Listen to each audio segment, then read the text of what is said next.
Hello beautiful people, it's Sindafam. Welcome to the channel. Today we're going to be checking this video and it's titled Prince Harry exposes honest and raw experience of losing his mother. It will eat you away inside. Okay, interesting. So today we're going to be checking this video to hear what we've got to say. Let's check it out. Well, other profound moments. Prince Harry, he's been opening up about the death of his mother, Princess Diana, while speaking to the founder of armed forces charity, Scotty's Little Soldiers. Well, the Duke of Sussex joined 50 children who were being supported by the charity and urged youngsters to open up about their grief, saying, if you suppress it forever, it will eat you away inside. Well, let's speak to our royal correspondent, Cameron Walker, who joins us in the studio.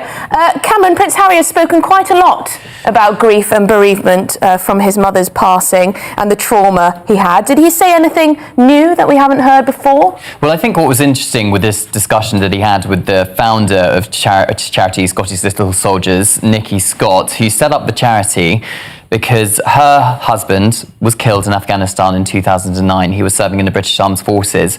And it was from her experience having to break the news to her then 5-year-old son Kai and 9-month-old daughter Brooke, who clearly at the time didn't really remember. But the point being, she had to break the news that their father had been killed in action.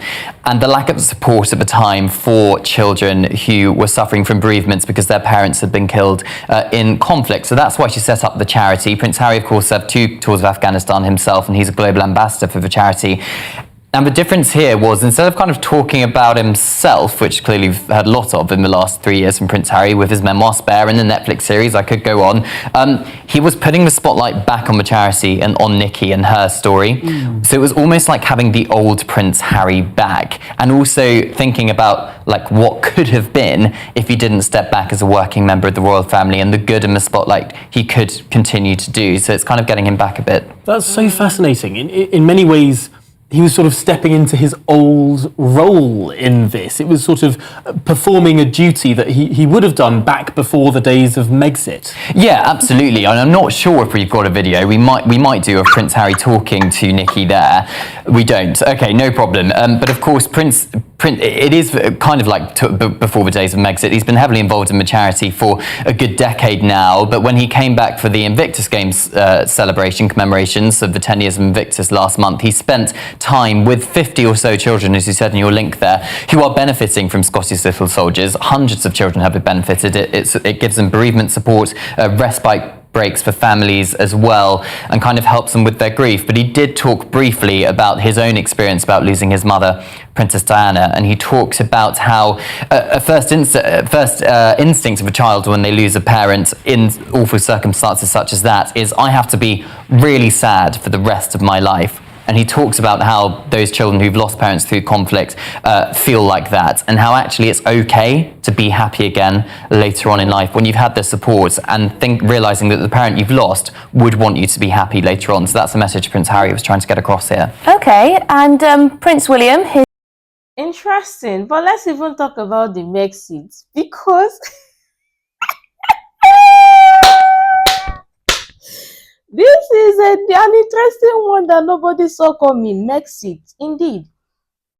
Honestly, lots of people missed the old Harry before the Megxit.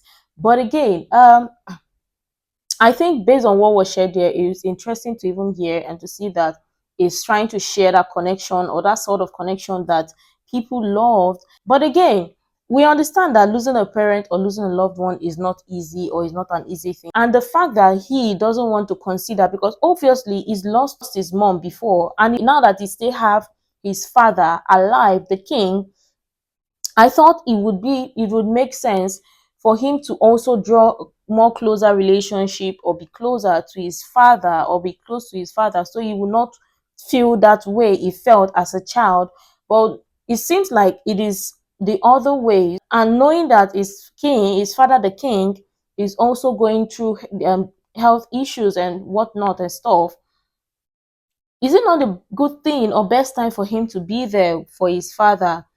Because with all of this, we don't want to hear that, he missed having the relationship with his father, knowing that he had so many times, or he had the years to make up for his father or to be with his father, but he chose Megxit. Because lots of people who's lost loved ones or family, they would want to cherish the moment they have with every other person or with people in their life. But again, if he's still showing that sense of relatability, it makes sense. But what do you think? I would really love your contribution or your honest thoughts regarding this. But yeah, let's go on. Okay, and Prince William, his brother, what's he been up to? Yes, so he is across in London today at an Earthshot Prize Stories of Impacts event, and he's been talking quite candidly. Have we got a video for this? I was told we did. Probably I think not. we do. We do. Let's listen to Prince William then. No, we don't. No, we don't. Okay, sorry about that. So Prince William has been speaking about the Stories of Impact event. His Earthshot Prize set up to find solutions to repair the planet over the next decade. It's been running for 4 years now. This is kind of a halfway mark before the 5th anniversary of the prize. And he's been talking about the different impacts, different companies that have been set up to find solutions to repair the planet and the impact it's had. So he's been talking candidly about that and why we should be optimistic rather than pessimistic about the planet. I think he's getting frustrated about the doom and gloom scaremongering that we've had. Everything's going to be on fire and there's no way to save apart from everyone going back to living in caves and eating moss and all the rest of it. No, it's fascinating. I've been reading a lot about the advancing in solar power right now, which actually is going to be so useful for the parts of the world that get particularly hotter because it fits so well with air conditioning. I mean, it's basically free aircon through your solar panels. But Cameron, one final thing, which is because we've seen some senior royals step back, 3 senior royals, one in hospital, 2 regularly visiting for treatment, of course. Do you think that's encouraged Prince Harry to take on that perhaps more responsible role that you were talking about? Well, I think over the last few years, it's been pretty clear that Prince Harry's been pretty angry and frustrated with the situation he's ended up being in. And there's been long periods of absence, I think, from Prince Harry and indeed Meghan Markle. And this appears for him perhaps carving out his role again, what he enjoys, what his passion is, and I think that is clearly military engagements and military and highlighting military causes, and that's what I think what we're seeing from Prince Harry. I don't think it's to do with we're losing members of the royal family temporarily, such as the Princess of Wales, Princess Anne. I think he's trying to go it alone. I don't think this is him trying to become a working member of the royal family again. I think he is pretty happy in California from the messages we're kind of getting from him, but clearly it is a huge frustration, I think, perhaps for those royal watchers and those royal fans who think what could have been if he stayed as a working member and how much he could have perhaps helped, and indeed Meghan if she stayed as a working member of the royal family in this situation where the slims down monarchy looking very slim indeed. Well, Cameron Walker, thank you so much for bringing us all of that in our royal roundup. Well, it's not uncommon. He may be happy in California, but do you think he's happy ever since his Brexit? It doesn't seem happy. I mean, he may want to do some of those things that may bring him joy or he may find joy with and all of that. The fact that he is no longer part of the working royals and so attending some functions and all of that, and seeing that his family is attending this and the joy on people's faces attending all of this, I want to believe that he would miss that life or that lifestyle. We understand that, yeah, he's evolved and everything and stuff and that, or people evolve and stuff and that. But remember, like, when you know your family have some sort of like family traditions and stuff, and you not being part of it, or you not making present to be part of their tradition or attend their tradition, we all know how it is. Like, you know that sometimes, let's use for example some family tradition or family festival or family feast or whatever, or get together and stuff.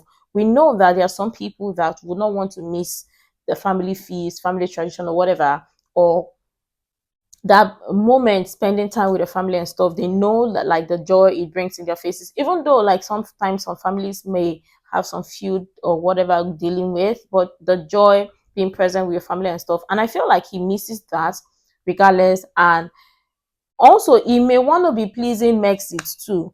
Or what do you think? Because I think at this point he's just caught in the middle or right in the center. But let me know what you think, because obviously with everything that is doing, it shows that, yeah, he misses his family, which is not uncommon though. But again, he's already made the choice and he's already chosen a side. Yeah, he may live in regret, or he may want to live in regret some sort of way, to be like, okay, what if, or live in regret to play the what if card or game. But I mean, it's already too late for that, because he already chose this. So I mean, he already made his bed, so he should lay on. He may as well lay on it. But again, this is an interesting conversation. Regardless, let me know what your thoughts are in the comment down below. What do you think exactly about Harry? Because we need to talk about Harry. Do you miss the old Harry, or do you think that Harry regrets his decision now, or he is caught in between? And I really love your thoughts in the comment down below. You can share other useful information you think might be really helpful. Make sure to like, comment, and subscribe, and all of that stuff. And until next time, see you in the next video.